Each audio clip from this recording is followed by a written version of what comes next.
Welcome back to the show, everybody. This is the Upper Tier Podcast. It's Thursday. It's Thursday Tier Talk. We are here for a great show we're going to bring you because it's the night before the great event and stuff like that. But kicking off this Sunday, I think the 21st, we have one of our favourite months of the year for myself and Darren. Not many channels cover this, but we cover it, and we love covering the AFCON. Darren, how are you, my friend? I'm all good, brother. I'm all good. How are you? Yeah, really, really good. I got a lot done. I was very productive today now, I have to say. I got loads. You just had one of them days, did you?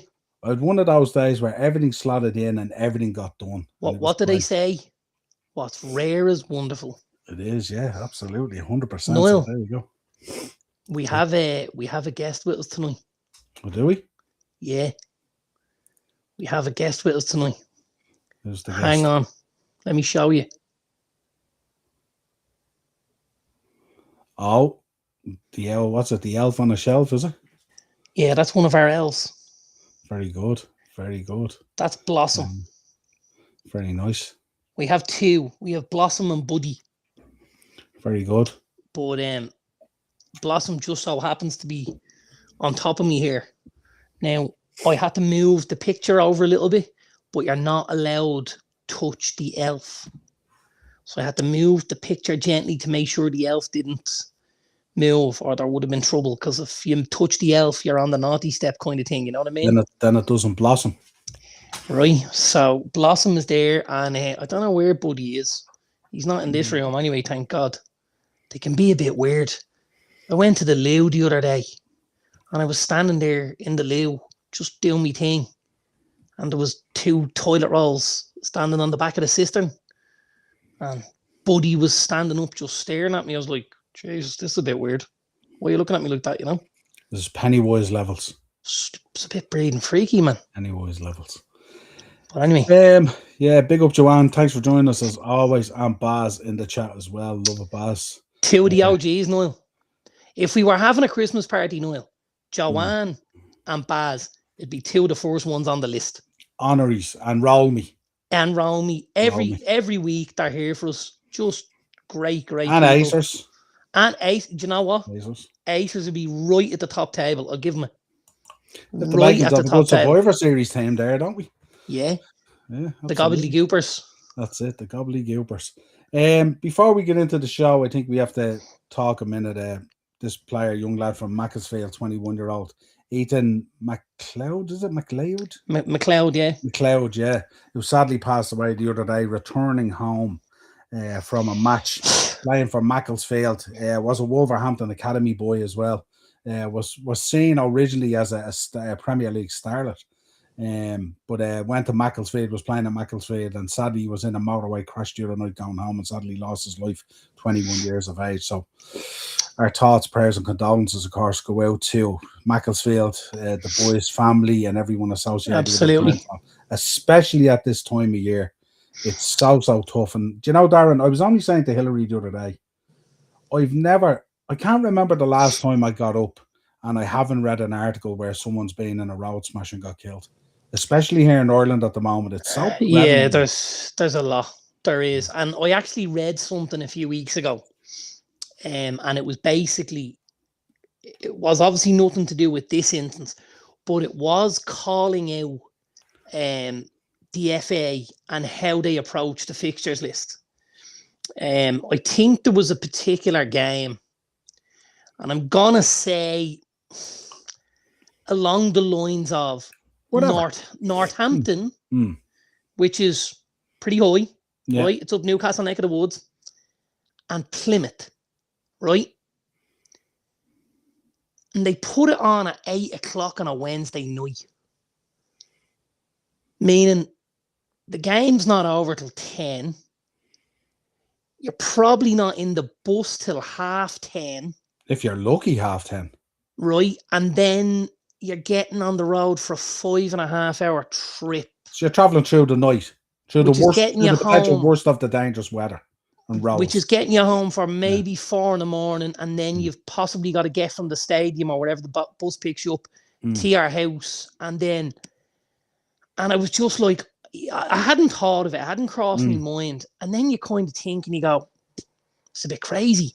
I heard Oliver Glasner talking yesterday on Sky, and they were asking him and quizzing him about the job and about apparently the meetings he's had with Palace, and he just kind of rolled it back at the journalist, and he said, when would I have the time to meet them?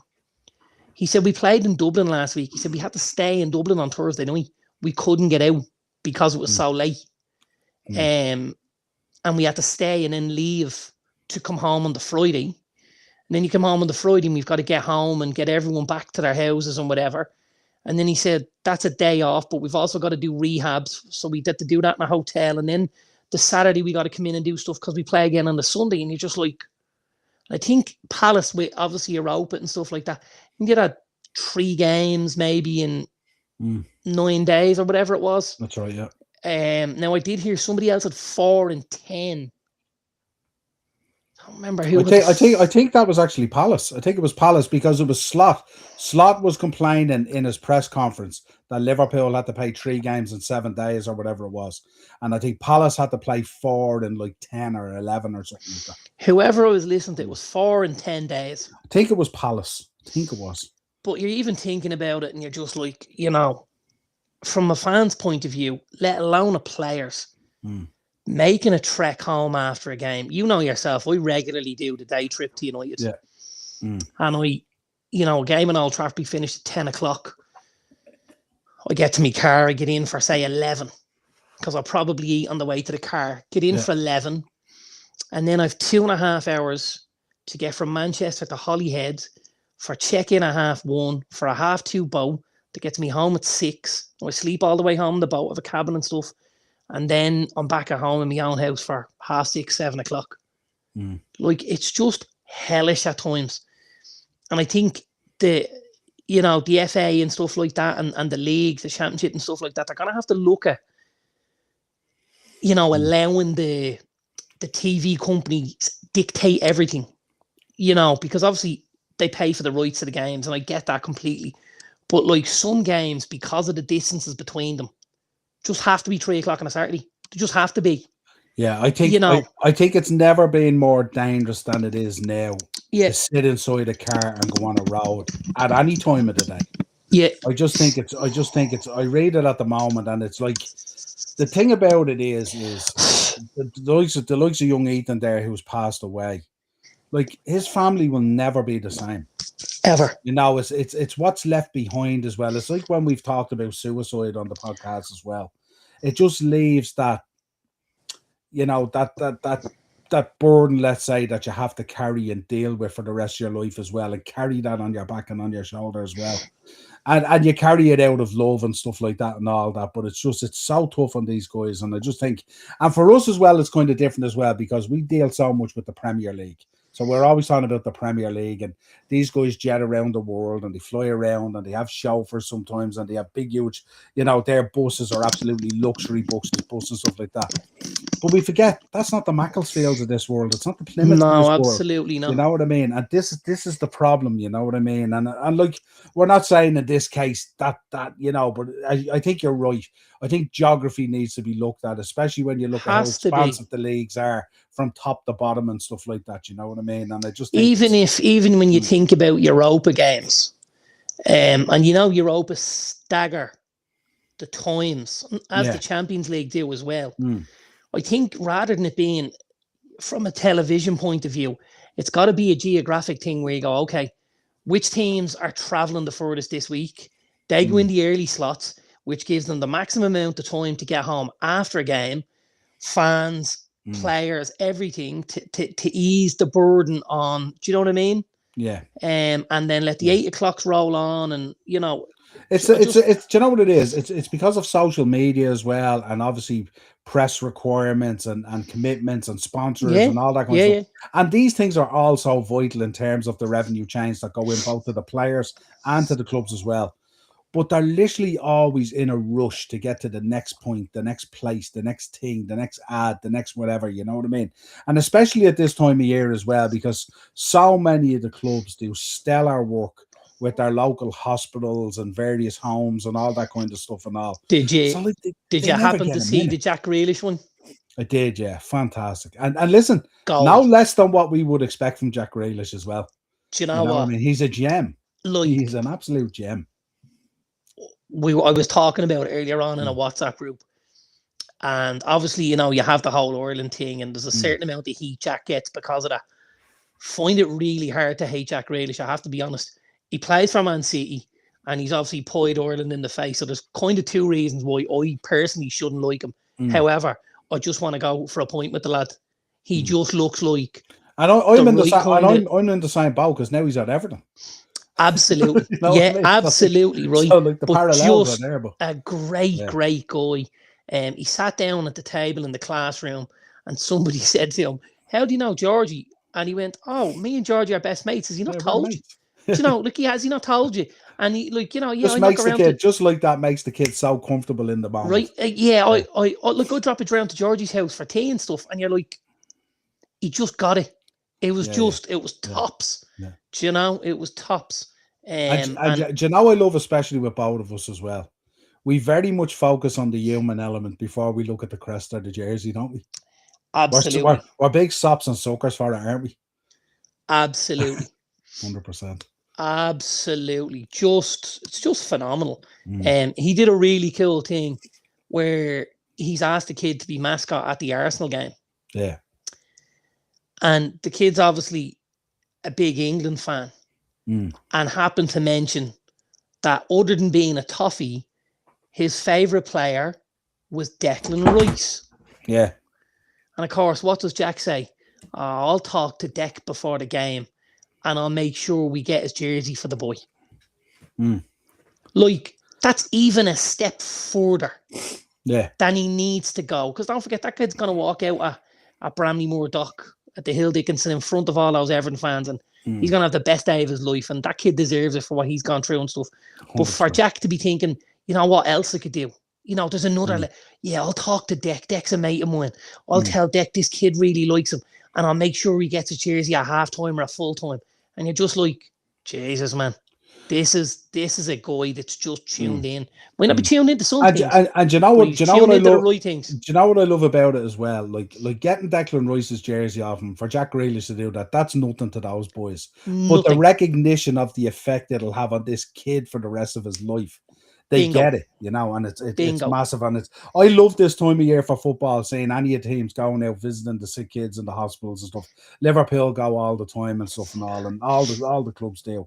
And it's brilliant to see how they give back and stuff like that. And they just rock up with all the gifts, and they're sitting around playing board games with the kids and stuff like Absolutely. that. And it must be great for the players as well, because it's that human element that it's got to be very grounding.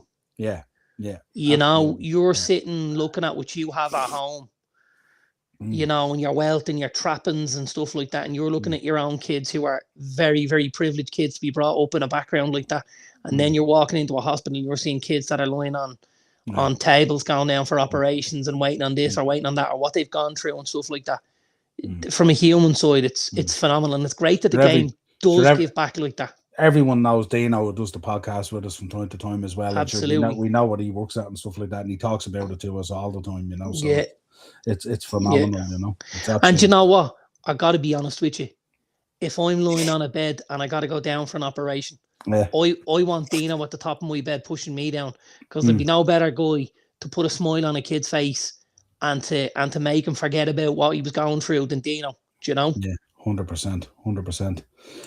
Ted's in. I find it less pied Ireland off than Rice did. I think he was always pretty open that he was an English boy and only played with Ireland because it was his only choice. Listen, if we could rope Kieran and Dewsbury Hall in, I'd be happy out. Absolutely, 100%. Can we get him in for the playoff? Be great, wouldn't it? It'd be absolutely great. What a fucking addition he'd make, pardon me, French. It'd be a great addition to the team, but I'd be pretty upset if I'm the player coming out. after the grind. Yeah, listen, absolutely. But if he's a guy that unlocks a door, late in a game, and he's really good. Plus, by the time you get there, you don't know who's injured, who's in form, who's out of form. Yeah, absolutely.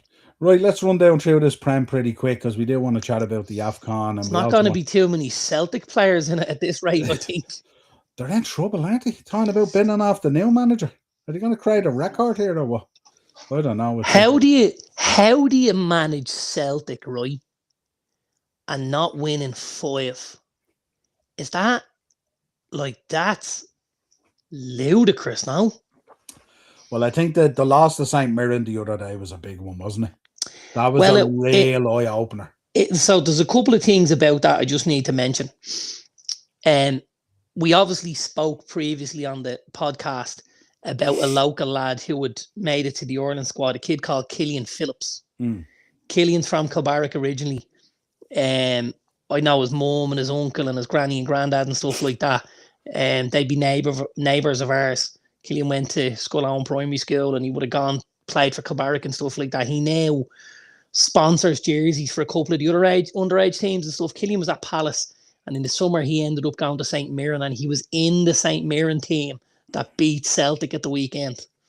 Now that for him would have been huge, but I happen to know that the planes going over were quite busy because a number of his mates went. So after the game, all the lads have got St. Mirren hats on. And one of the journos comes over and asks them to take, we get a little bit with you. Yeah. What does St. Mirren mean to you? Yeah. And it's 5 lads with big Dublin accents. What does St. Mirren mean to me? Best club in the world. Killian Phillips for the Ballon d'Or.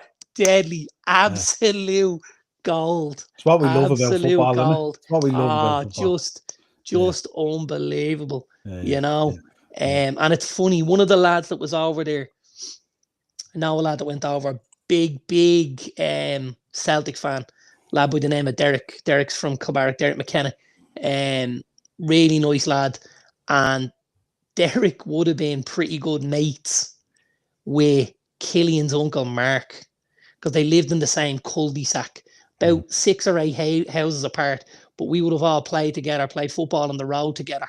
And here he is all these years later, going to support his team, and Mark's nephew was playing against him and beating him in a cup final. Yeah, it's mad, isn't it? Just unbelievable. The whole circle of football is crazy, isn't it, when you think just about it? Unbelievable, like really was. So congrats to Killian and St. Mirren. That's absolutely super. And we love the underdog story. Oh, we love the underdog story. Yeah, that's why last year when we lost the Carabao Cup, I couldn't hate on Newcastle till the Isaac came. But then I found a way. You know what I mean? I said, what did I say to you after that final? I said, if I was going to losing to Newcastle, I'm fine. You know what I mean? Like, what can I do? You know. Let's get down to the Premier League fixtures pretty quick anyway, and we'll get your thoughts anyway. Newcastle versus Chelsea. I watched Newcastle last night against Fulham. Now, it was what I would describe as the Newcastle second team. Though he'd made quite a few changes. He brought on Voltamad, Gordon and Elanga. He brought on Sandro Tonali. There was no Joelinton. I think he was struggling for fullbacks as well. So, but at times, they fleeted between brilliance and then I'm just watching stuff going, what am I watching here? Like, they got off the hook in the end. The boy Lewis Miley, who's been clutch for them in the last few weeks, done so well.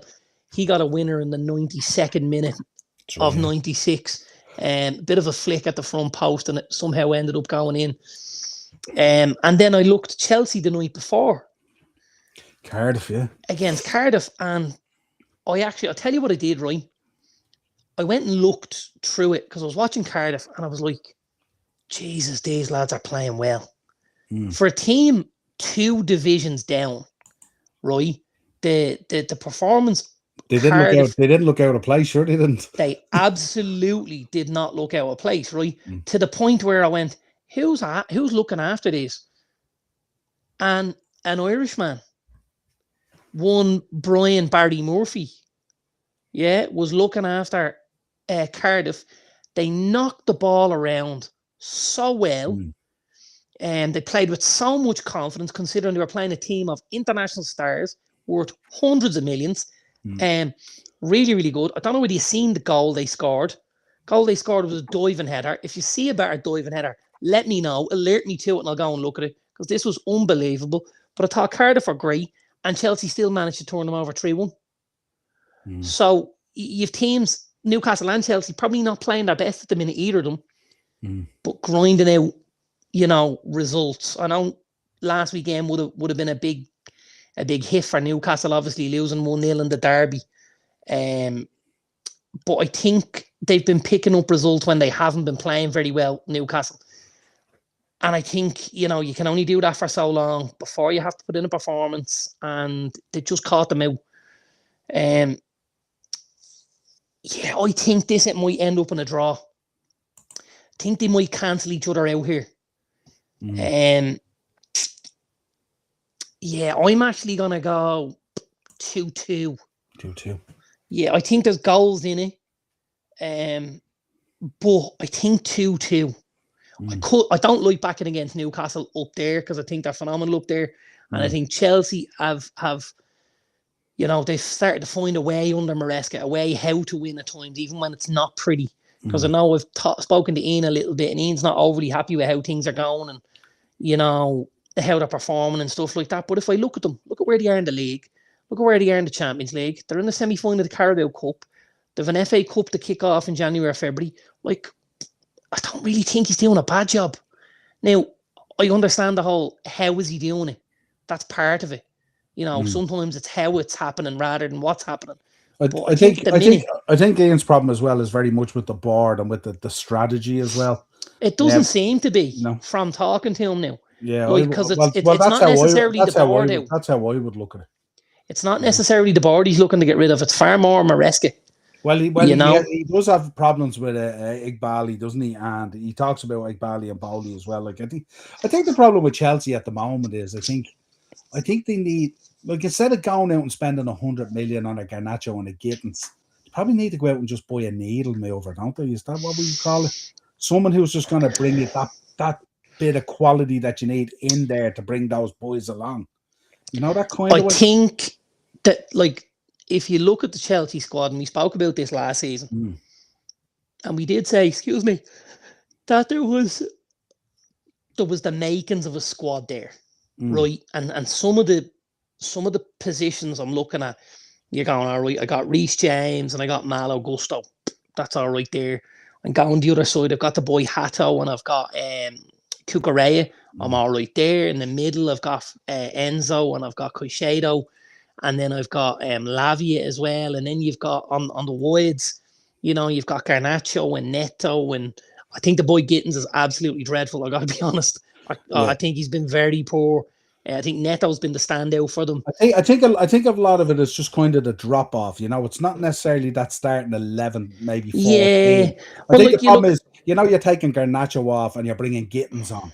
And the drop off is monumental, really. You know what I mean? Yeah, and the boy Estevao out of the game. Yeah, he's been injured. The boy Estevao is now injured. Joe Pedro's done okay. The Lapis had his injuries, but you're right. There's a squad of lots of talented players. Who's the standout star for you? Well, for me, it's Moise Caicedo, right? Yeah, probably Palmer as well. Reece James and Palmer when he's fit, he's obviously only coming back. But I don't know, would you love to just airdrop a Robert Lewandowski up front for them? Yeah, or when you have them, if you're spending what do you do? What do you do in this case? If you're spending 100 million on Garnacho and Gittins, do you spend 100 million on Garnacho and Gittins? Or do you go and get yourself a Rodrigo? Or, what do you do? You know what I mean? Because absolutely. Now we're at that stage. We gave a time frame on this. Remember back when this all kicked off in 22, we gave a time frame on this that it would take about 3 years for this to ferment and, all that kind of stuff to develop and dare I say, mature into what it would be a league title, league challenging kind of team. And we're not far away. Well, not a million miles away at all. But the difference is, instead of buying a Gittins or a Garnacho, you got to go out and you got to bring that bit of quality in there. And dare say, normally I would say in these cases, like, you know, bring in guys that are winners. But I mean, these guys, like, they've won in Europe, they won the Club World Cup and all that kind of stuff. But I just think they just lack just that little bit of quality in certain areas. Do you go and, if you're a Chelsea, do you go and look at a Semenyo or something like that? Oh yeah, and like how are and you? As you said, a Rodrigo and a Mark Gahey, Oh, like it's just centre back is one of the other probably the other position where you'd say, okay, we need centre back and goalkeeper. Yeah, because you know, at times Sanchez again floats between the sublime and the ridiculous. One swallow doesn't make a summer. Yeah, I'm not having Sanchez, if I'm honest. That's not for me. And we're talking now. We're talking about building a team here that can win a title. We're not talking about a team that's absolutely. No, because like they're there for that. Yeah. They're absolutely there for that now. Yeah. But like, okay, so how do you turn them from also rans to title challengers? You go and get a goalkeeper. So Mike Mannion, pretty much available for a cup price this year. Yeah. Yeah. You go and get Mark Gahey. You possibly go in and get yourself a Semenyo and a goal scoring number 9 with a bit of nous. I'd just get a Lewandowski and just drop him. Just drop him into it. Just not project people. Like even as brilliant as I think João Pedro is and how brilliant he was last season, stuff like that, he still feels when you step up into that level of a title challenging level. Absolutely. Project. The lap is the same. If you go in with Mannion, Gahey, Semenyo and Lewandowski, I think you're in a race. Well, 100%. And I don't think any of them blow the bank either, because Mannion and Gahey are both running short on deals. Yeah. So, you know, Mannion can talk to Chelsea from January. Gahey can have a conversation and say, listen, I'll wait till the summer. This is what we're going to give you. Lewandowski's almost out the door at Barcelona. And then you're just basically looking at Semenyo for 60 to 65 in January if you wanted. Yeah. And like all of a sudden, you can push a little bit out the door, make a few quid here and there on a couple, balance the books, and just be in a real strong position to go and win that. And I don't think it's a stretch at all, to be honest with you. And I think where the frustration lies is I think a lot of them think that Chelsea are extremely satisfied at the moment to be kind of in a top 4 race kind of thing and stuff like that and all, you know, and be in that top 4 and stuff. And I'm thinking, but when do you eventually go and push the button on what we just spoke about and actually put yourself in an actual title race? And like, you have a manager there at the moment who, with what he's dealing with and what's being dropped in and various things like that and all, as we said, he's doing a good job dealing with what he's dealing with. Okay, at times, like, because he's a young manager, he's going to make mistakes. In games, he's going to make mistakes. That's just going to happen because he's kind of, I'm not saying learning on the job, but he's a young manager. But yeah. You know what I mean? And remember, he's come in on the back of a real, you know, Chelsea's gone through a real tough situation over the last 4 or 5 years or whatever it is. You know what I mean? So I don't think he's done a bad job. I personally don't. But I mean, if you go out and you win a World Club Cup and you go out and you win that European Cup that got them into the Champions League, surely you turn around to that manager and he'll turn around and go, get me a Gahey, get me a Mike Mannion. Like, he knows the issues that we see. We know that the goalkeeper is iffy. We know that the back four is as fluid as water coming out of a tap. We know that Wesley Fofana can't stay fit. We know that they lost. Crying shame, by the way. You know?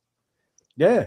Because the boy Fofana is a smashing footballer. And the boy Colwell as well. And Lavia in mid. Like, if you look at the 3 boys there, between the 3 lads, like, they barely kicked the ball for them. But all 3 of them, ballers. Ballers. So you're relying on a lot of stuff as well. You're relying on Reece James to stay fit. You're relying on Cole Palmer to come back and stay fit.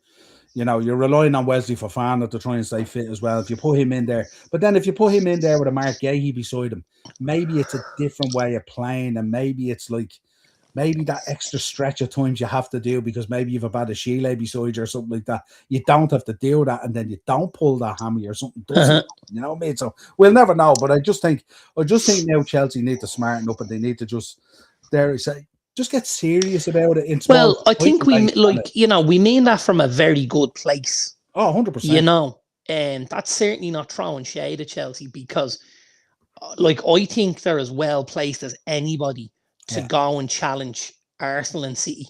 You know, I do. I probably think they're next in line, if I'm honest.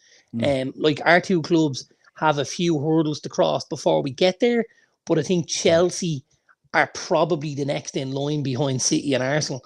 So if you want to break into that and if you want to start chipping away at that lead and be involved, I think that's where your head's got to be and how you get there, you know? You've got to demonstrate it, don't you? You've got to demonstrate that you're serious about it and that you're Go not... on. What's your favourite line from the summer with the promoted sides? What, speculate? Got to show a bit of ambition. Show ambition, yeah.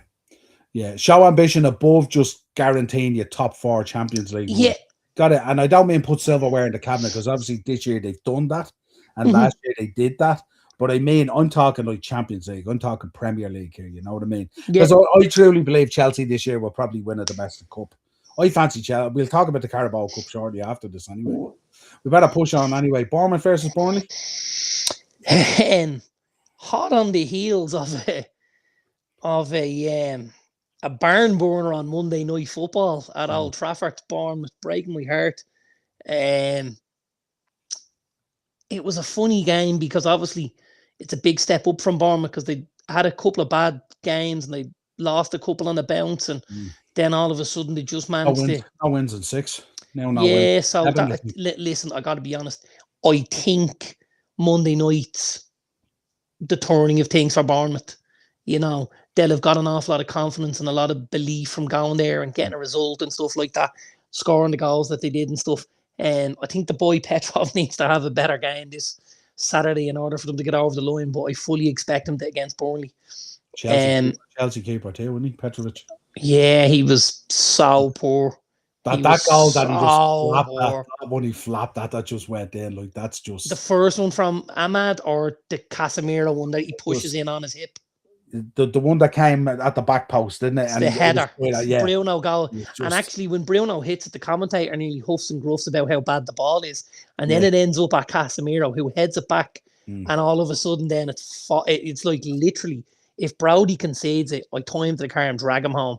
Like, you know, and I'm watching this lad getting 50 bags a week you're like, Jesus Christ, what am I watching here? And he hasn't been bad. He just had one of them nights. You know, but I reckon Bournemouth 3-1 here. Bournemouth 3-1. Brighton Sunderland.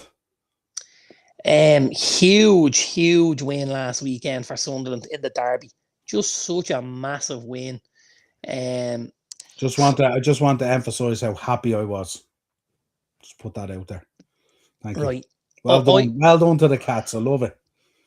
Long may it continue. We do like Sunderland though. We do. I've mentioned this before. I have a lot of love for Sunderland. I don't know whether you saw this on Monday. Did you see the video of the father with the son on his shoulder? Yes. Yeah. Yeah, it's just... Was that just... Like, I'm watching that and I'm looking and I'm going, I'm getting a bit emotional watching this kid with the earphones on, you know, up singing the song with the father. And I was showing Rosanna, who's, again, not a football fan. And she was like, and she was a bit, you know, just so class. So class. Isn't there moments in football where we forget about the whole BS of the commercial side of it? Where we forget about the ball.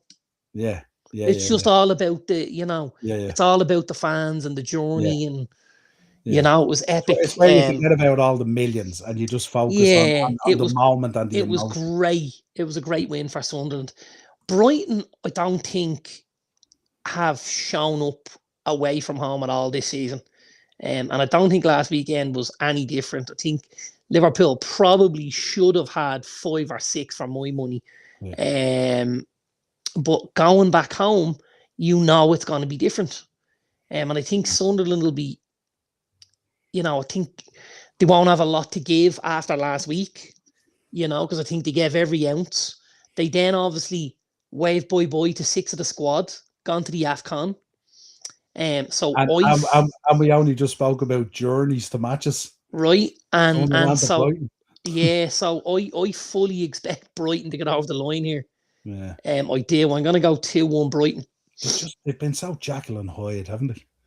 There's a couple of teams in the league that have been very similar to each other. And if you go as far as looking at the table, the two sides I'm thinking about: Brighton in 10th, Brentford in 15th. There's 2 points between them, and they've almost been identical to each other. It's been a really good at home, really poor away from both of them. Do you know? Brentford 4th in the league at home, on home form. It's mad, isn't it? And Brighton 7th. Yeah. Do you know? And then away from home, you've got Brighton down in 11th and Brentford in 18th. That's mad, isn't it? Yeah, that's how the home and away form has affected them so badly.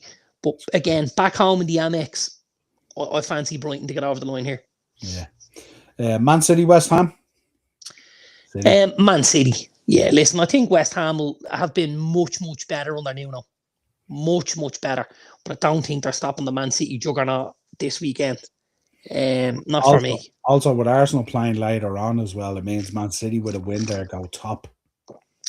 Do they now? Yeah, because they're only 2 points off, aren't they? Wow. They're 2 off, and they've got 2 more on the goal difference. So if they were to win, they go top by a point. And if Arsenal drew at Everton, they would stay top on goal difference. Oh. That's not a great sign. It's not a stretch. It's not a stretch. No. Yeah. And you know what happens when City go top then? Would you say City have hit their straps yet? Not at all. Neither would I. Not at all. And they're lingering. But I can see them. I can see things evolving. I can see Foden finding his form again. Well, Foden in the last 6 or 7 games has been phenomenal. Haaland's been very good. Yeah. And the boy Nico O'Reilly is excellent. He's nailed down the left back spot. The boy Cherky got one the other night against Brentford. You know, and Doku's been excellent. He's out now, Doku, isn't he? Got injured, didn't he? He is out now, but they're just starting to get guys back and just starting to get them pouring. I'd say if they could get Rodri fit anytime soon, that could be the final nail in Arsenal's coffin. It kind of feels like Arsenal have looked over their shoulder and City are there 2 points off them and they're going, how did that happen? Because remember, we had Arsenal 3 weeks ago talking about how the league is wrapped up. Very much so. Yeah. Very much so. Interesting. Yeah, Mikel Arteta won't want to look over his shoulder and see the horse behind him in that light blue colour. That will not. That big blue shark they talk about. Yeah. You know, that's coming. That's ready to feast on that carcass, you know, and you'd be concerned as well with Arsenal because Arsenal, it at times it's a little bit laboured, isn't it, recently? Soon as Haaland smells blood there. Like that Wolves game. Wolves scoring 3 goals and losing 2-1. It's insane. It's insane. Wolves versus Brentford?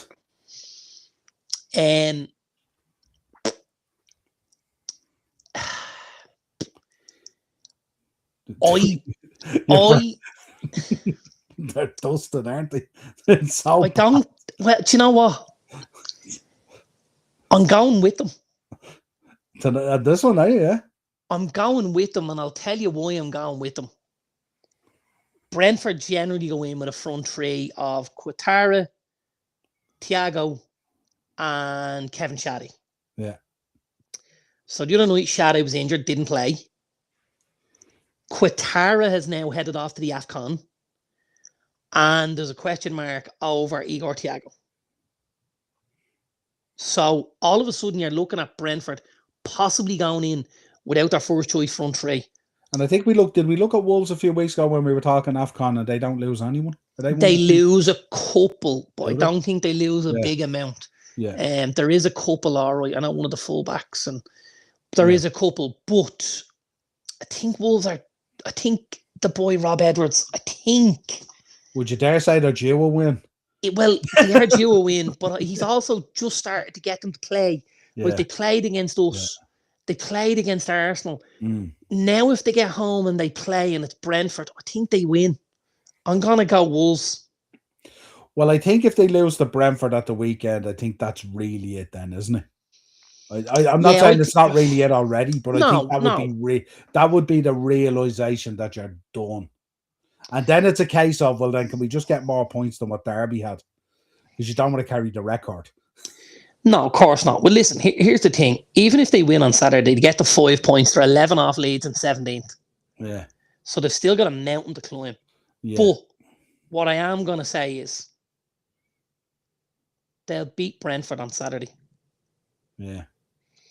I'm going Wolves 2-1.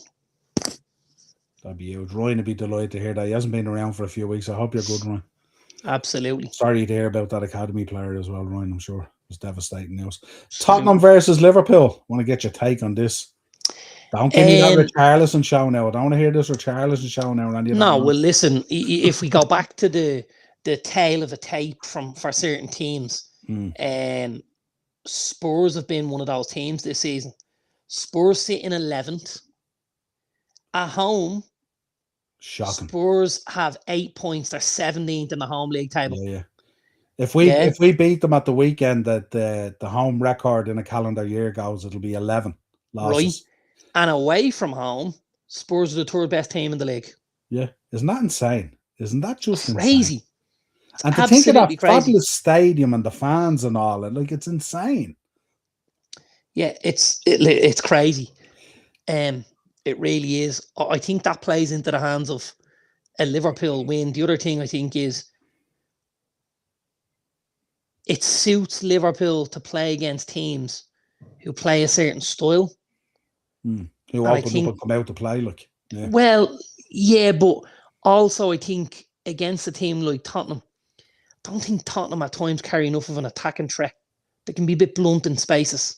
You know, there's not a lot comes from the midfield. Yeah. It's very heavily reliant on the front three. You know, and I think Liverpool get over the line here. Yeah. And I'm gonna go Liverpool 1-0. 1-0. That's a tight game, isn't it? Yeah, I think there'll be chances, but I'm gonna go 1-0 Liverpool. It'll be interesting to see with Mo Salah gone off to the AFCON as well, how the feeling is around things. And obviously Dom is out injured, potentially gone till January or February. So how do you play then? Do you go in with Isak and Ekitike? I would have thought so. 3 in midfield and Wirtz as your 10? Yeah, I would have thought so. Yeah. Isak, Ekitike, Wirtz, and then you're going in with Gravenberch, Jones, and McAllister. Yeah, which is a tidy midfield. Curtis Jones been very good this season. He has. Yeah. He absolutely has. I think Gravenberch has dropped off a little bit from where he was last season, but I don't think it's anywhere near the drop off that we've seen in Alexis McAllister. McAllister's now starting to find his form the last couple of games. Starting to look more like the old Alexis McAllister, that's for sure. So we shall see. It'll be an interesting one. Tottenham pick up a nail here. How are you feeling about Thomas Frank? A lot of talk at the moment. Very wobbly there at the minute. What are you thinking? Yeah, it's tough. I'm looking at the squad, right? And at times, I look at certain areas of the squad and I think, wow, isn't it great to have a Kudus, a Tell, a Colin Mawani, a Richarlison, a Xavi Simons. There's a lot of talent there. And then I look a bit further back and I'm going, right, the midfield's a bit light. It's just, you're not winning too many games with a midfield like that. And then I look and, the back four again in places. I think Van de Ven, Romero, very good. Boys on the wings get caught out a little bit too much for my money between Spence, Udogie, Porro, guys like that. And then the boy Vicario was just, he's gone and had a couple of really, really poor games. And he's cost Spurs goals, and he's almost at the point where I think I'd be looking at the boy Kinski to come in and maybe play a game and just keep things a bit more solid and just give us a base to go and win a game. If I remember rightly, did they beat you in the Carabao semi-final last year? At home. and the No, kid got man of the match. No, it wouldn't be Carabao. We got to the final against Newcastle. Yeah, Oh, but sorry. Yeah, when I was, and then we bet them back at Anfield. Yeah. the They kid beat us 1-0. Kinski got the man of the match that night, if you remember rightly. The goalkeeper, he was That's making his right. debut, Bergval scored the goal, and he was am I right? phenomenal. Yeah. I don't know whether he'd be trying to shoot a kid back in. I just think Vicario at the minute, he just looks like an accident waiting to happen. Yeah. And they just need to plug gaps and try and be a little more watertight. Like Frank did a phenomenal job at Bournemouth, but a lot of what they did was built on the fact that they made clean sheets. They made it tough for teams to score. Spurs aren't doing that at the minute. Spurs are giving goals away left, right, and centre. Yeah. And as much as that they can score goals, it's very difficult over the line when you're conceding almost 2 every game. That's so tough for Spurs, and it's very un-Thomas Frank like. Yeah, absolutely. Everton, Arsenal, another pivotal game, obviously with the Man City result potentially early in the day could ratchet up the pressure as well. Yeah, and listen, Everton will make this tough for Arsenal. Everton are again one of them sides that haven't done amazingly well at home this season. If we look at the league table, Everton are in 9th right now. Yeah. And on their home form, they're actually in 13th. They've had a couple of sleepy results at home where they've kind of came out a bit of sleep and had a mountain then to climb. Yeah, so like that'll be tough. Arsenal obviously dropped a couple of points recently. Now listen, they're still playing well, Arsenal. Obviously losing to Villa was big, and the draw with Chelsea, you've dropped 5 points there very, very quickly. And then the draw at Sunderland, that's since the early November. Yeah. They've dropped 7 points, and that's what's allowed City to kind of claw themselves back into it. Arsenal are about to go into a tough enough run of games as well. Yeah. The next 5 or 6 games are real tough, actually. Yeah, they've obviously they're away at Everton. They're home against Palace. Palace will not make that easy. They're home against Brighton. They're home against Villa, and then they're away against Bournemouth and home against you guys. So there's a few games on the way here that won't be overly easy for Arsenal. And as we said, with City lurking, it's vitally important that they put their best foot forward here, and get a victory. I think Arsenal will get over the line. I think they'll have too much. But I do think Everton will make it interesting, shall we say. I'm going to go 2-1 Arsenal. 2-1 Arsenal, yeah. 2-1. Interesting. It would also mean as well, if they fumble, that Man City go into the Christmas period on top. Could, but I don't think so. Yeah, we shall see. Joanne's going 3-0 to Liverpool against Spurs. She went 2-1 Brentford against Wolves, and she went 4-0 City. Leeds versus Crystal Palace. Paul's heading over to the game. Very good. Good game to go over to. 2-0 Everton. Ooh. There's obviously, if we're looking at it, Palace play tonight. They're 2-2 at the minute, actually, against Cups of Finland. Palace not putting their best foot forward in this competition at the minute. But I think because of where they are and the draw and stuff, he hasn't been overly worried about it. At the end of tonight, they'll have 10 points from 6 games, which will put them just outside the top 8, probably put them on course for a playoff spot. If Palace get to the later rounds of this competition, they're very much in the shake-up. Like, if you look at what's in there... They have to play Arsenal on Tuesday as well, Carabao Cup. Yeah, they have. They have. They have a lot. They have a lot. And don't forget, they've obviously lost a couple as well to the AFCON. Yeah. Excuse me. They'll have lost a couple to the AFCON and stuff like that, and to other incidents. Our friend Daniel Munoz obviously isn't back yet either. So you've lost him and Ismail Assar, and Mateta's not in the form he was in, and it's just thankfully the boy Christian Uche's got a couple of goals in the last few games. He scored against Shells last week, and he's got another one this week. So he's building himself up slowly in the background to maybe take a spot over the next couple of weeks. And the boy Justin Devaney, the Northern Irish kid as well, is a tidy footballer. And he's played a bit of game time for them as well. But I think that this will be a tough game for Palace going to Elland Road. And Leeds will pour it on from early. And they'll there's a couple of players at Leeds, I got to say, I've watched a few times. I'm big fans of them. And the boy Tanaka is phenomenal. His energy levels are just through the roof. And I need to give flowers. Hang on. I need to give flowers now.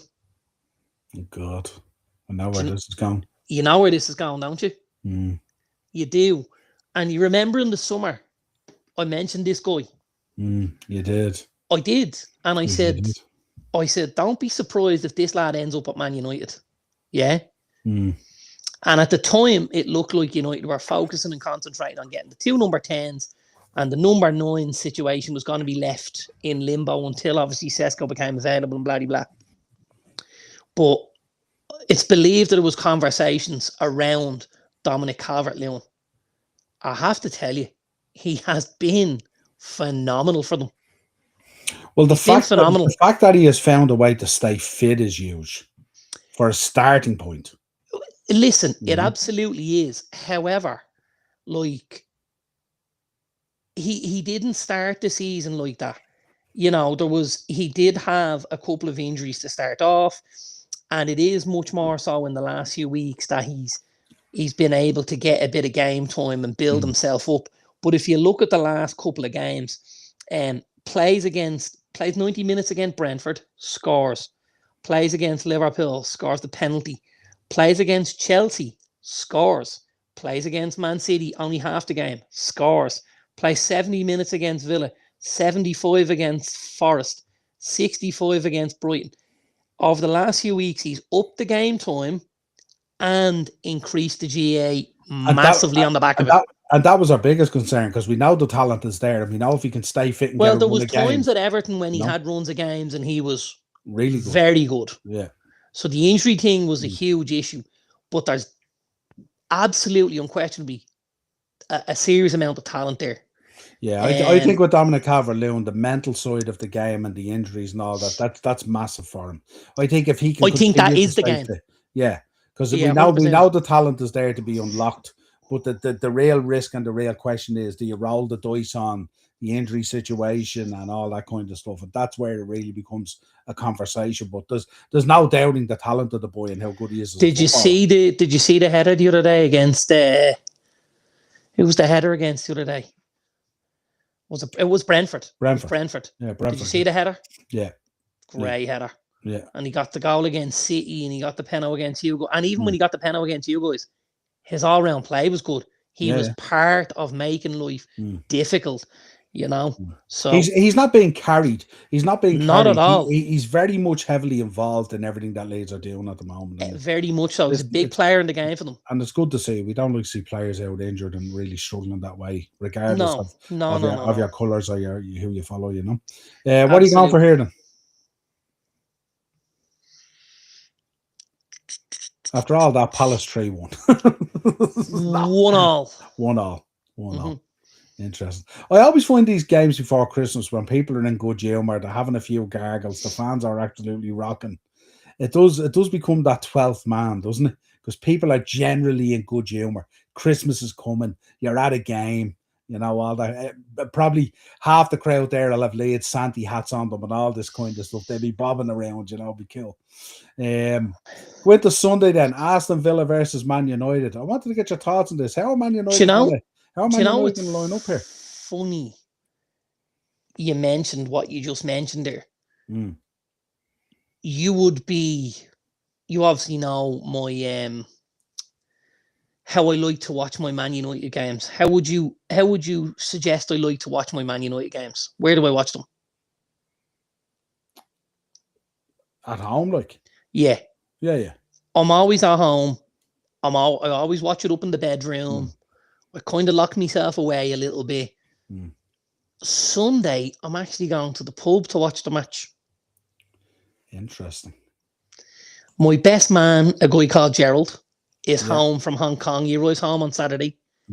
and I've arranged to meet him in Malahide for a few points, and we're obviously going to bring Johnny with us, and the three of us will go to Gibney's and have a few points and watch the match, maybe a few chicken wings and ourselves, and whatever.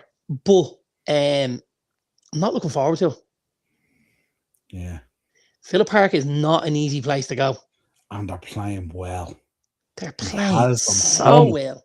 Yeah. They are playing so well. Now, here's the only saving grace for me right now. Right now, our away form is better than our home form. Yeah. You know, if you look at what we've done in the last, you know, 6 games, we played away at Spurs, away at Palace, and away at Wolves. We got 7 points.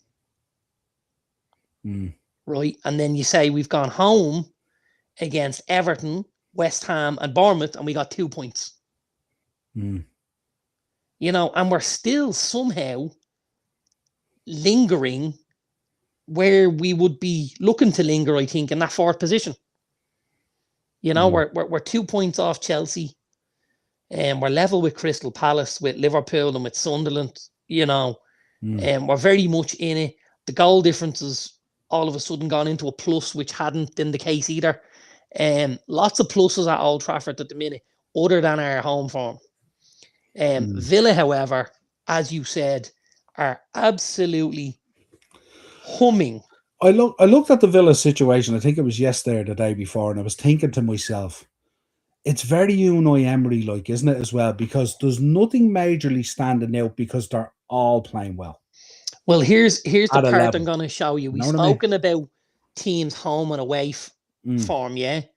I'm going to show you the form guide for the league right now. Who's top of the form book? I can barely see that. Tell me. Aston Villa are top. Aston Villa, yeah. Aston Villa have now gone 3-2 against West Ham. Yeah, they're only blip as us. 2-1 Arsenal. 2-1 again, a 4-3 against Brighton. 1-0 against Wolves. They beat Leeds 2-1. They also beat Bournemouth, so they're 6 league games in a row. And if you look at that, that could have been 11 if they had a bet us, I think, because they won 4 before we bet them. And in that time,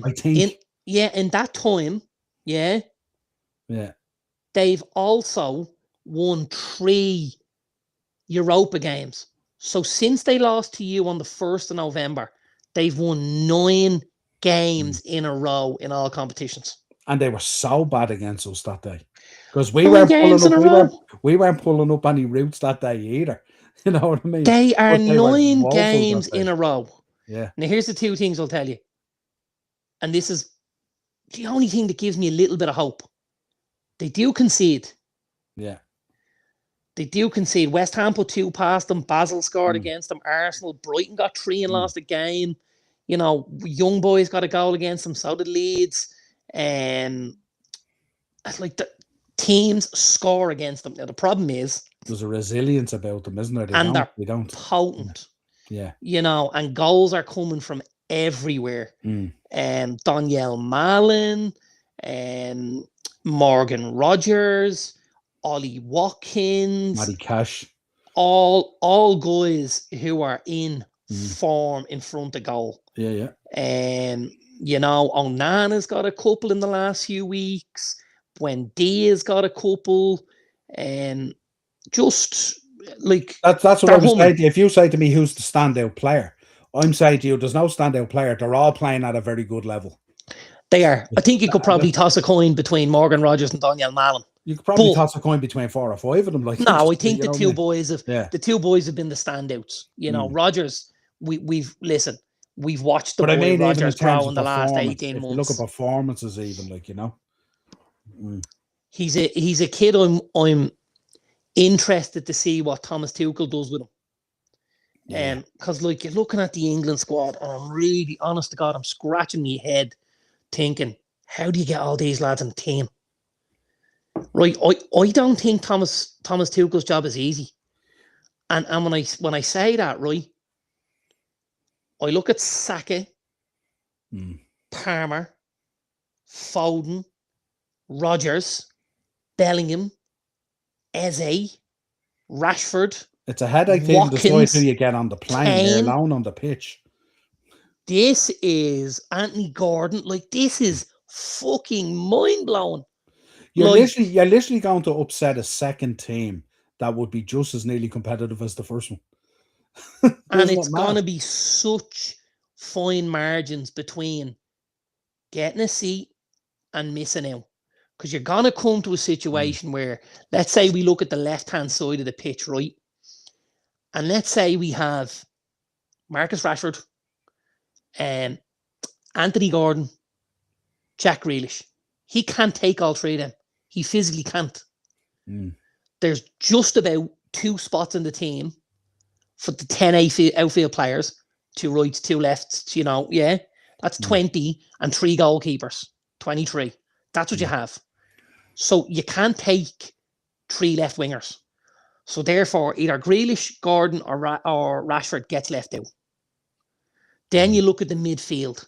You got Wharton, you got Anderson, you got Rice, you got Bellingham. There's 4, right? If he takes them, then he's looking at the 10 position. Then he's got Palmer. Maybe he plays Palmer on the right with Saka. But then Jared Bowen gets left at home. Then in the 10, does he play Foden or Eze? Then he has Kane and Watkins in behind, or an Ivan Toney, or like, honest to God, like the only team I look at has anything near it is France. Anything near it. There's lots of teams have great footballers, but the depth is just off the charts. You've got Kyle Walker at right back. You've got the boy Livramento. You've got Kieran Trippier. You've got Trent, right? You've got on the left-hand side, you've probably got the boy Lewis Hall. You've got the boy Nico O'Reilly now as well. You've got Mark Gahey. You've got Pickford. You've got Henderson. I'm like, what am I, Like, it seems the easiest yet the most difficult job as well, isn't it? Because you're so I don't know how grounded in talent. Like, I do not know how you pick a team there. I really don't. Like, okay, so let's throw in a few boys we haven't even mentioned, right? And I'm only going to throw 3 randomers in. Maddison, not getting a mention, gonna miss out because of the injury. Kobe Mainoo, right now, isn't getting on the plane because he's not playing football. Conor Gallagher, same thing. How many international teams did those 3 lads get into? Plenty. And they're not even going to get within touching distance. We'd hoover them up. Oh my God. Yeah, like, just unbelievable. They could nearly field 3 11s. They'd go close. Wouldn't they? They would. If everyone's fit, they'd go close. Closer to the World Cup, we'll be going through it, and we'll definitely put it out there, certainly with some of these days. But that cohort of talent that England have at the moment is just insane. It's insane. And the difficulty is just finding the blend. Just finding the blend. Like, okay, everybody fit, right? Just give me, forget about the keeper and the back 4. If everyone's fit, give me your midfield and your forward players for England. Just 6 players. For me, it would be Wharton, Jude, and Rice.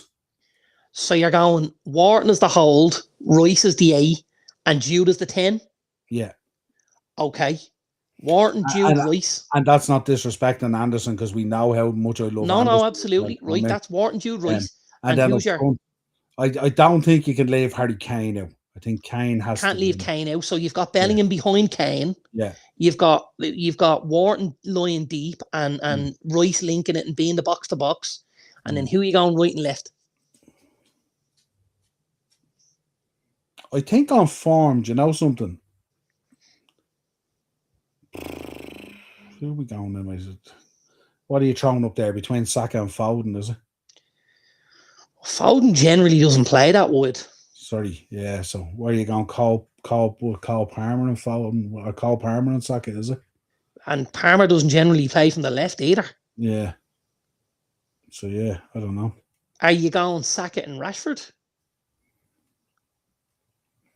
Rashford on the left and Saka on the right. Yeah. Or depending on how it pans out, are you going Saka on the right and Madueke on the left? Which could happen at Arsenal over the next few weeks as well, with them both back fit and stuff. Yeah. And Madueke after coming back looking real good as well. Right? Yeah. It's this is so you're going in with a midfield and you haven't got a spot for Cole Palmer, Morgan Rogers, Everett Eze, Anderson, or Phil Foden, or Anderson. Yeah. And Ollie Watkins. That's your second six, right? And that's a six that you can put into a Premier League side now and probably challenge for a title. Right? Yeah, it's insane. Bonkers. It's insane, yeah. It's Anyway, Villa Man, what do you give me?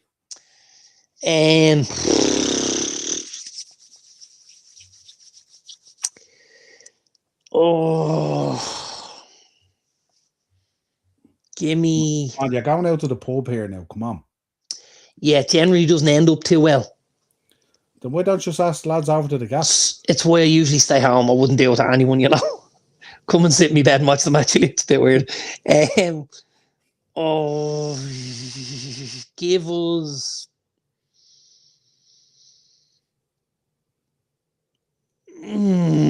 Give us 2-2. Come on, go 3-2 United in a tennis. You know what? I did everything. Let's have a basketball game. I did everything in my head to go 3-2 United, but I can't. I'm going 2-2, but I did everything in my head to go 3-2 United. I just couldn't do it to myself. Don't have that fear of getting it wrong. Don't have that fear of getting wrong. Pin your colours to you. Always have fear of getting that wrong. You're mad. Yeah, but it doesn't matter. You know what I mean? If we look through the previous history, yeah. So last year in the league, we won at home and it was a 0-0 away. Yeah. The season previous, we did the double over them. We were 2-1 away and 3-2 at home. And the season previous to that, we did the double, 1-0 at home and 4-2 away. So Villa haven't won against us in 6. Last 6 games have been 4-2 United, 1-0 United, 3-2 United, 2-1 United, 0-0 and 2-0 United. And you still won't back your team. Go on, 3-2 United. Now I get you round. And then Monday night we rounded out Fulham versus Nottingham Forest.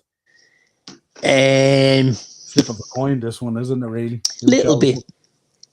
Deutsch doing great, isn't he? Yeah. Kills me. Deutsch just doing great. He really is. I've never expected Sean Deutsch to play such progressive football. That's all I'll say. Yeah, but you know what? I'm happy to see it. Yeah, but what teams has he gone into and had a Morgan Gibbs White, and had an Ndoye, had an Omari Hutchinson, he does have an awful lot of weapons at his disposal, in fairness.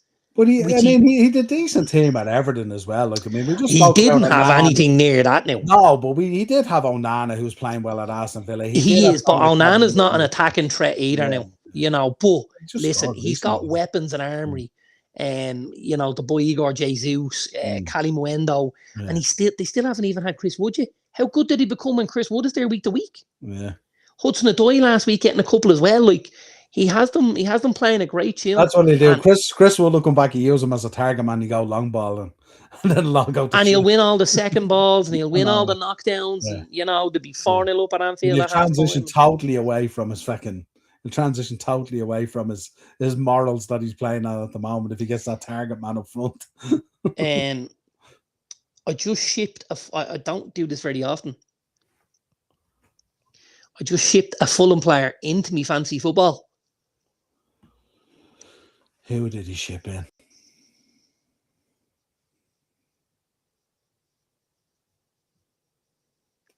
Don't know even who you shipped in. Tell me who you shipped in. I'll tell you who I shipped in. Your starting lineup or your bench? He'll possibly make the starting lineup. Okay. And you should have really known who it was because he's ex-Liverpool. Harry Wilson. And he's a tidy footballer, isn't he? He's a tidy footballer. in his last couple of games, he's had a goal and 2 assists against Burnley. He had a goal against Palace. He had an assist against City. He had a goal against Fulham. Against Spurs. And then don't forget, in the Wales game a couple of weeks ago, he had 3 goals and an assist. Yeah. So he is banging form. And I put Harry Wilson in. He's actually my 5th midfielder. Yeah. So depending on whether I play 5 in midfield and 2 up top, or 3 in midfield and 3 up top, he'll be in or out depending on. Interesting. Yeah. So what are we going with here? I'll go Fulham. Tight. Ah, yeah. 2-1. 2-1.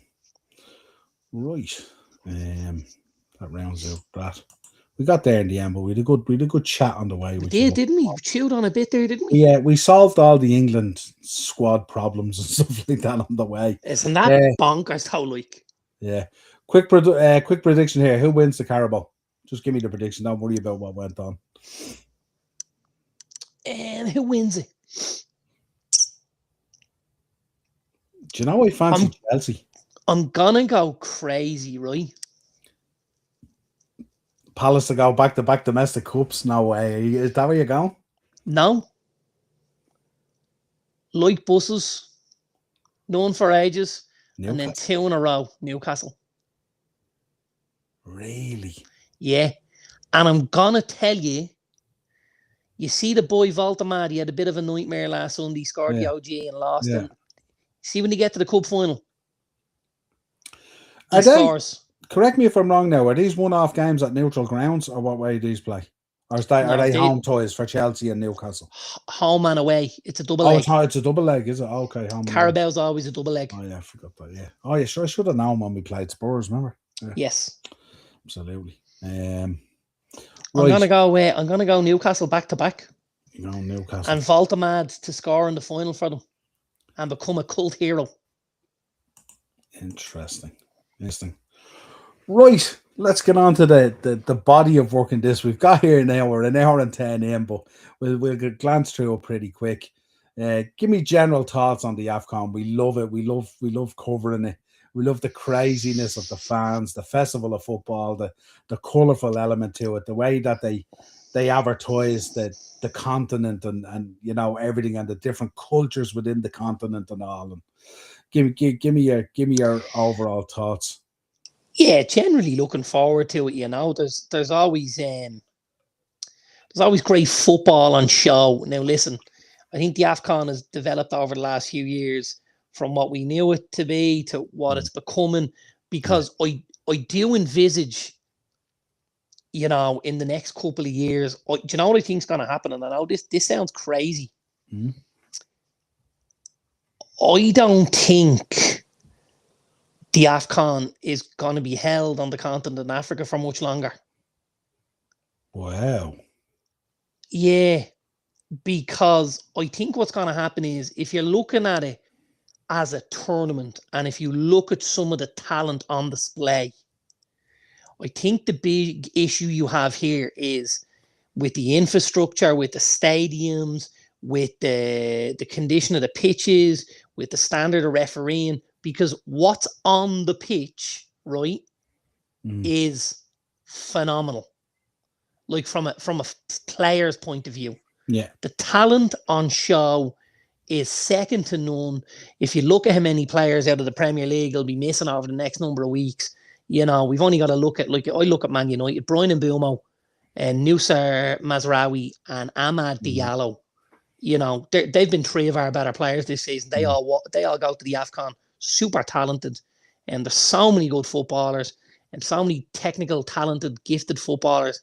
I think at times the infrastructure that's put in place hampers the competition a little bit, and I think they might try to redress that.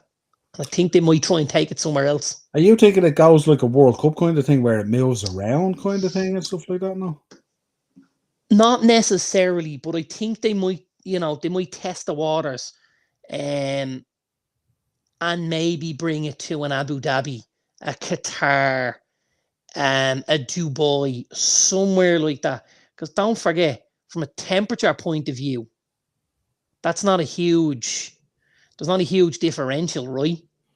However, you can obviously fill stadiums because people will want to go and watch because there'll be huge interest. Yeah, You got mean just not African contingent? If you mean like you'll get you make it more international audience, an international festival yeah. because it's on the cards that it's becoming one of the top international tournaments. You know, like you've got the World Cup and the Euros, but after that, you know, it's the AFCON. Yeah. You know, it's bigger than the Gold Cup. It's bigger than what they do in you know, like it's up there for me with the Copa America. It really is. It's a shout, isn't it? It's a good It shout. really is. Yeah. You know, and I think, as I've said, you look at some of the stadiums now. Listen, not these stadiums in particular, but the stadiums that we've watched games on in the last couple of years. Morocco will have a very different feel. It'll be much better. Morocco is North Africa. You know, Aer Lingus are now flying direct to Morocco. That's how close it is. It's 3.5 hours, right? So it is close. It's probably more westernized, and there'll be a more European feel, dare I say, about it. But I think that's something that will lend itself to it being a good tournament. Do you know what I'm saying? But I definitely see it on the cards that they could decide to take it somewhere. You know, I suppose the problem would be the injection of money that it creates into the continent and stuff like that might get a bit lost and stuff like that. That's the only thing, maybe. Absolutely, but and obviously, do you get that blend when you get that blend of culture there as well? We've often talked about in our own stadiums, Liverpool and Man United, where you lose that bit of identity because you've so much tourists. The amount of people who work and live in Dubai from African countries. Yeah. Right, and think of them being able to, because they're not probably dropping back to Morocco for the AFCON. However, with the population growing so big, and then you've so many Europeans over there that would buy into this massively and would pick up teams, I wouldn't be surprised to see one of the oil states bid for this and make an offer like you've seen at a WrestleMania, where it's, okay, money on the table, lads, show us what you're going to offer us, and we can distribute those funds not only to the countries, but into grassroots at that level. Yeah. I just wouldn't like to lose, you know, as much as we enjoy the football and we follow the football as well. As I said to you before, I love following the African Cup of Nations because of the cultural side of Absolutely. it that I gain knowledge on. That I gain 100%. knowledge on. You know what I mean? Stuff like that and all. But yeah, it's interesting. The stadiums there, I think some of the stadiums look magnificent there in Morocco as well. I think it'll feel like a very different AFCON this time than what we followed in the past, and it'll be very interesting to see. Don't sleep on Morocco at all. I mean, it's fantastic. You know what I mean? Absolutely.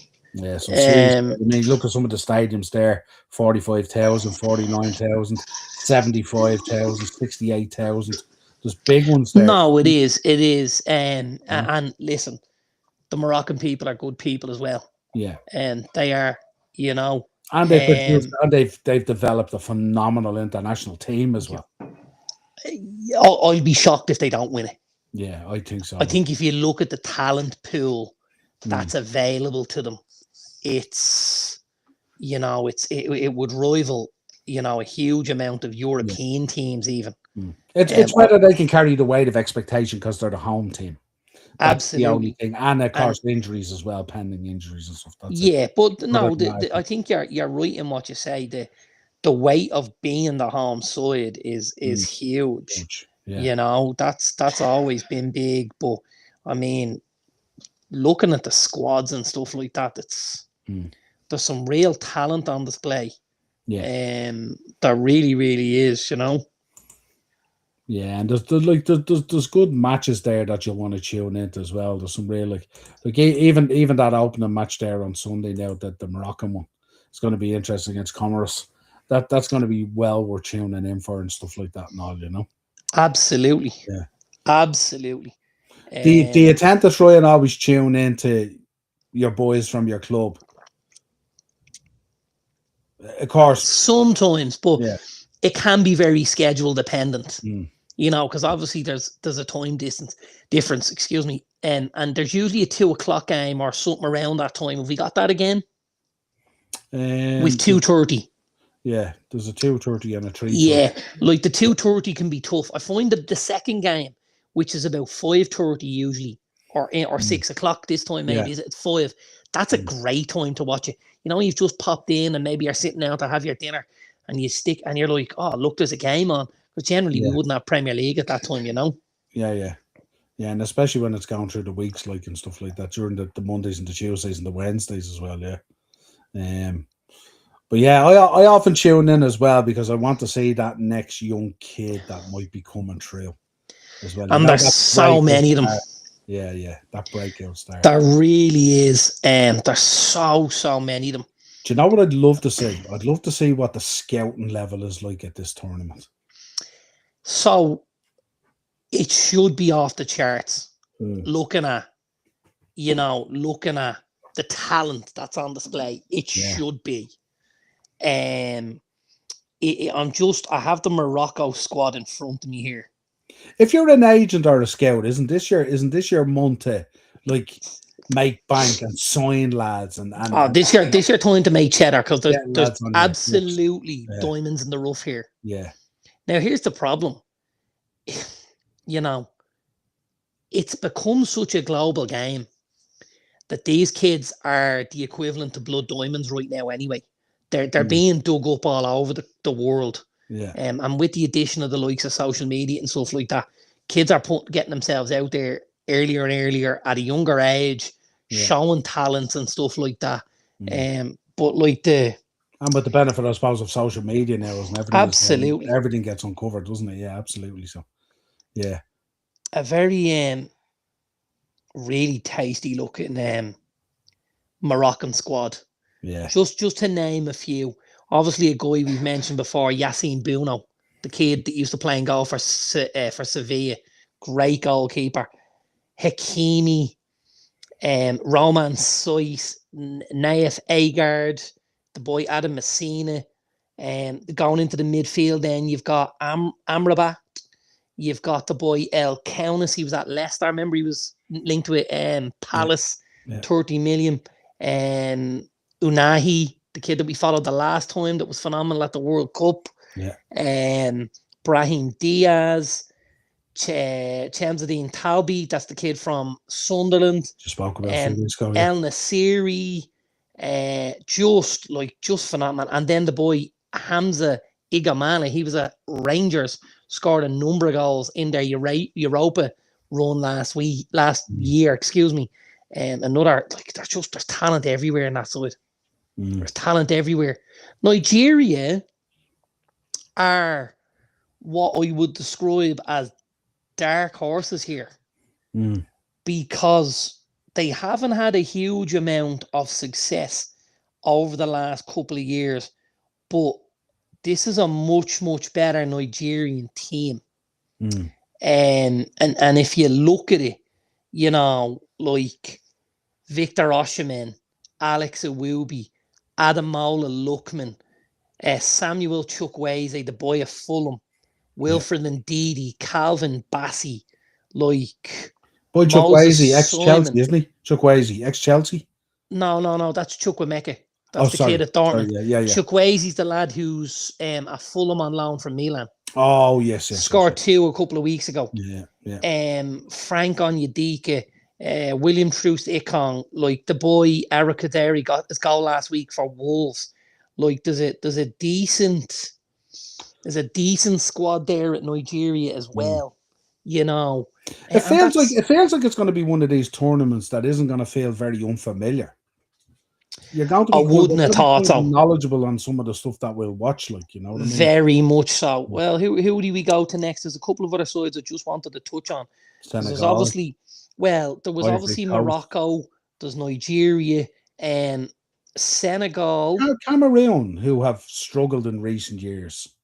Well, Senegal, Senegal, Crepin Diatta, Koulibaly, the boy Malik Diouf that plays for West Ham, the fullback, Papa Gay and Idrissa Gay, both Premier League players, Ismail Assar, Sadio Mane, Iliman Ndoye, and Nicholas Jackson as a front four.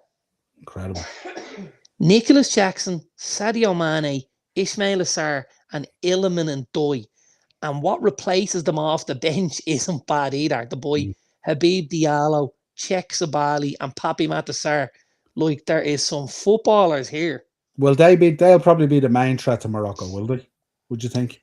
I don't know if they'll be the main. Depending on how it all draws out and pans out, of course, obviously. Yeah, listen, I think obviously Group of Death is Group F with Cameroon and Ivory Coast. Cameroon and Ivory Coast. Ivory Coast are a much more settled side than Cameroon. Ivory Coast, you're looking at Nicolas Pepe, Evan Gassan. You're looking at Ibrahim Sangare, got the goal last week for Forest. Yeah. Frank Kessie, Evan and Dicke, Ahmad Diallo, Sebastian Haller, Simon Adingra, Diakite, like there's some Willie Bowley, Kone. There's again plenty of top footballers there. Do you know do you know what I'm listening to here? I'm listening to you rattling off those names, and I'm thinking it nearly justifies your idea of it going to a Qatar. And it stuff does. Like that. It absolutely does. When you listen to the names you're calling out there and stuff like that, now it'd be interesting to see how the continent felt about it and stuff like that. No, but it certainly does when you think about those names there. It does. It reeks of a real strong international tournament, doesn't it? It really absolutely does. Yeah. I think now, if you watched AFCON and you watched Copa America, I think if you in the games that kicked off, if you looked at every team that played their nut flush, their starting 11, what they have, you'd recognise more players in the AFCON than you would in the South American. 100%. 100%. That tells me it's the next big one after the Euros. Yeah. And we've spoke about it on the podcast for years, how like it has really come to the forefront and the job they've done of it and how the continent has developed and the football and the coaching they've brought in. You know who needs to get involved with the AFCON? Our boy Turkey. Yeah. What does he make that? Do you know? Yeah. With the talent that's on display, and with the with the benefit of better hotels, better training pitches, better facilities, better stadiums to play the games in, better standards of refereeing, VAR, everything. Yeah. What do you make it? It's kind of different kind of when it's out of Morocco because we've a much bigger expectation because we have 100%. But obviously when it goes to some of the other places, then you look at maybe when it's been pinned, maybe to potentially some of those other places, maybe that's when you potentially trial out something like that in a Dubai or a Qatar or whatever it is. Yeah, certainly interesting. But yeah, those names you mentioned there, like we didn't even mention Mali, who I think are second favourites or something like that, aren't they? Or third or fourth favourites. Yeah, that's right. Yeah, that's right. Because I'm not expecting a whole lot out of Egypt, to be honest. I wouldn't have thought so. Yeah, because I noticed they played a game the other day and Salah was on the bench. Didn't play. Now, it might just have been giving guys game time because don't forget, some of them might be mid-season as well. Maybe. But, listen, when we look at it, they're certainly not what you describe as favourites right now. I think the second favourites in the betting, but I think that's... Are they, yeah? I think they are, yeah, when I looked at it. What was it when I looked at it? Yeah, Morocco, Egypt, Algeria, Senegal, Nigeria, Mali. So 5-2 Morocco, out to 12-1 to Mali. Morocco are heavy favourites here. They're 5-2. 5-2. Egypt are 6-1. I don't see Egypt winning it, if I'm honest. I think there's too much. I think Algeria will be a decent bet at 13-2. But I got to be honest. Senegal and Nigeria, yeah, your value in there. I think Senegal and Morocco, provided they can miss each other along the way, that's your final for me. Yeah. That's your final for me. Look at that front four. Iliman and Doy, Ismail Assar, Sadio Mane, and Nicholas Jackson. Yeah. Yeah. You're probably getting Champions League ball with that in the league. Yeah. You know? Absolutely. 100%.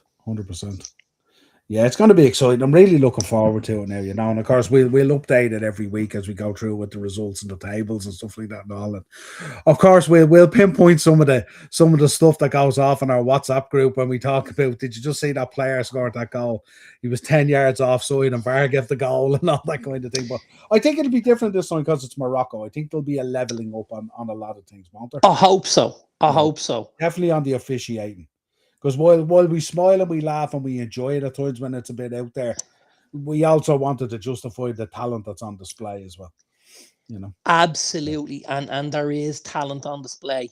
Yeah. I'm gonna give a little. Will we give a little dark horse? Oh, 100%. Gonna give a dark horse, right? And I'm gonna go in 50-1. Right? Yeah. Hang on, let me see. Matches. Where's the...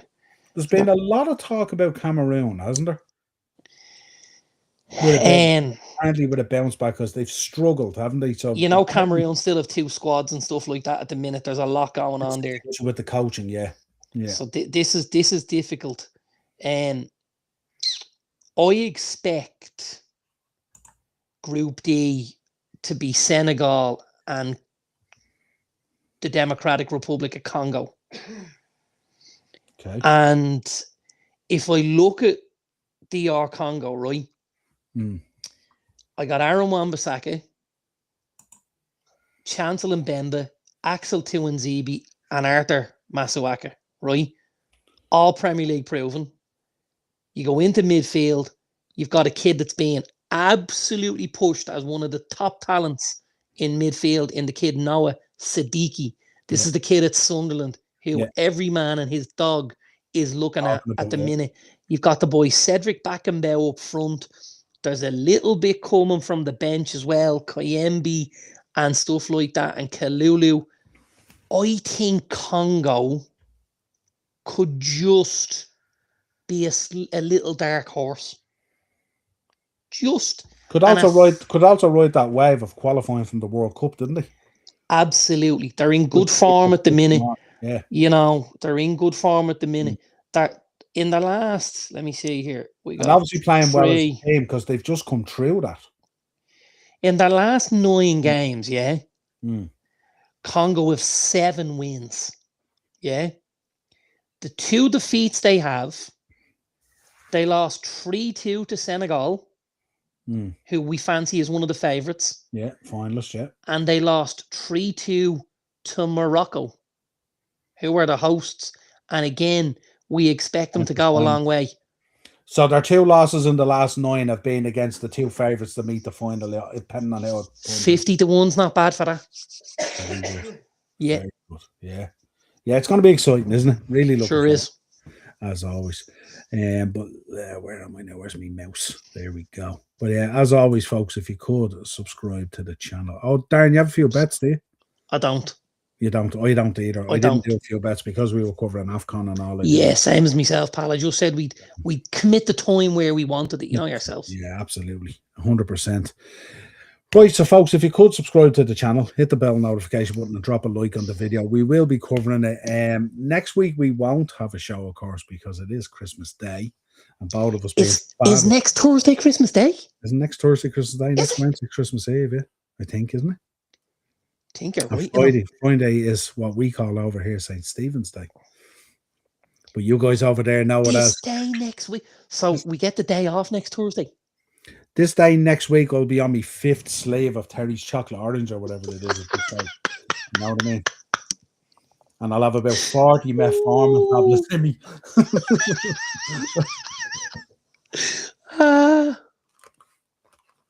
Let it snow, baby. Let it snow. I was going to say, are they Oreos? They're the Oreo sleeves. Yeah, would you be an Oreo fan then?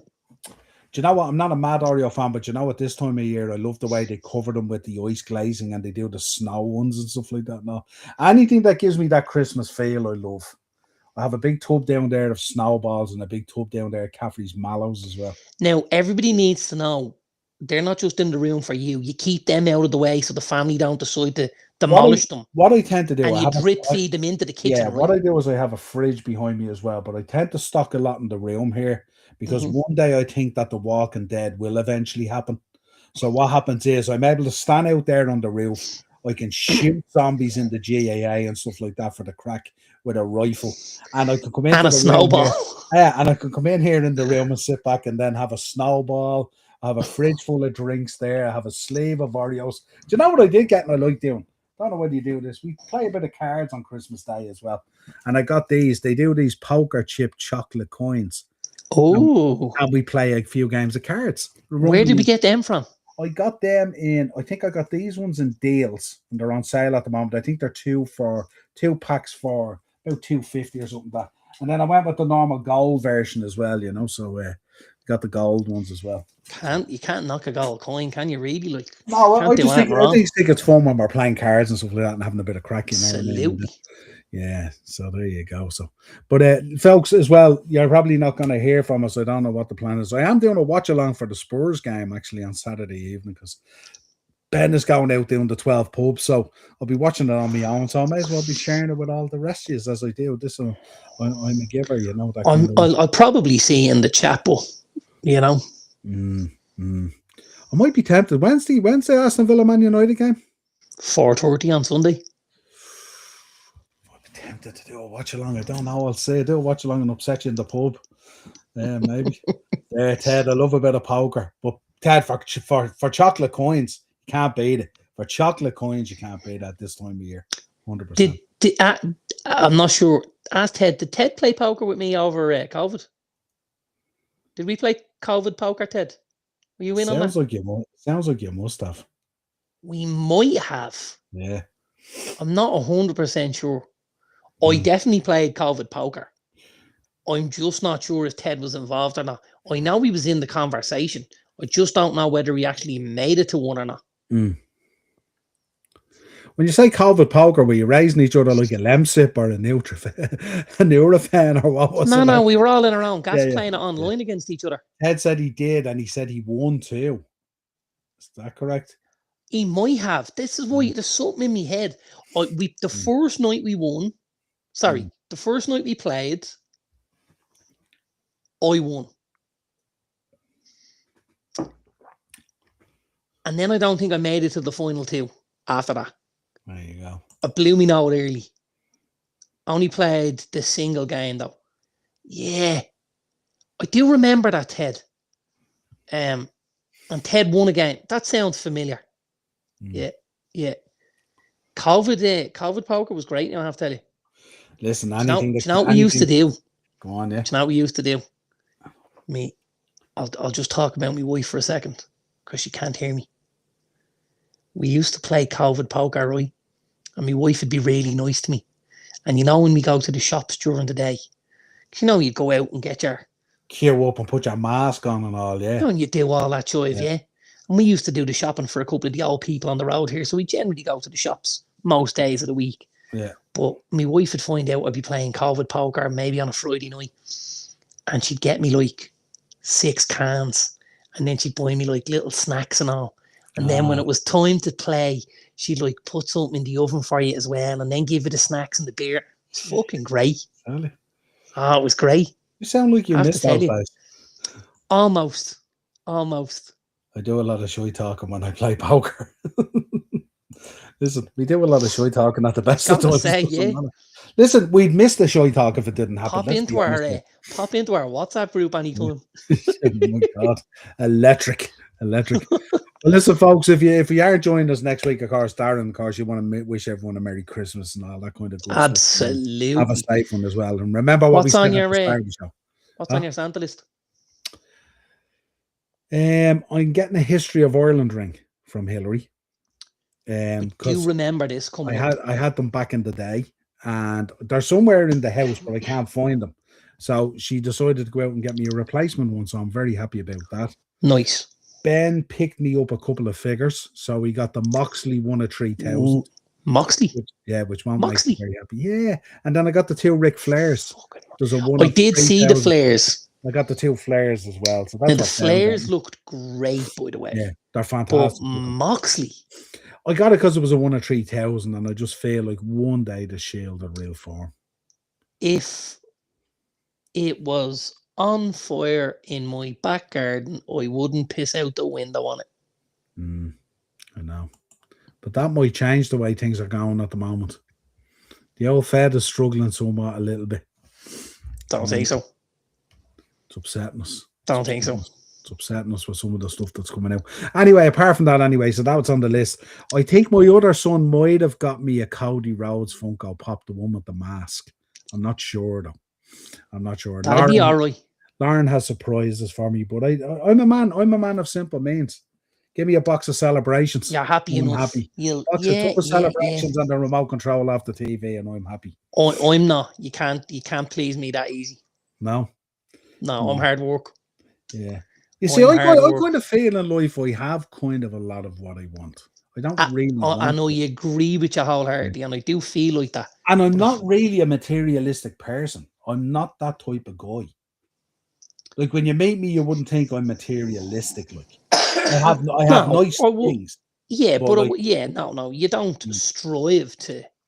Yeah, like, I'm not on Instagram putting up all my figure collection every week, and like, I'm not. No. Yeah. The only time, I spend a lot of time putting my figures up on Instagram, but it's only because they're for sale. It's not any other reason. Yeah, absolutely, Ted. You'll get that in there. Ted, our friends on the Dress Pal might get that, I would have thought.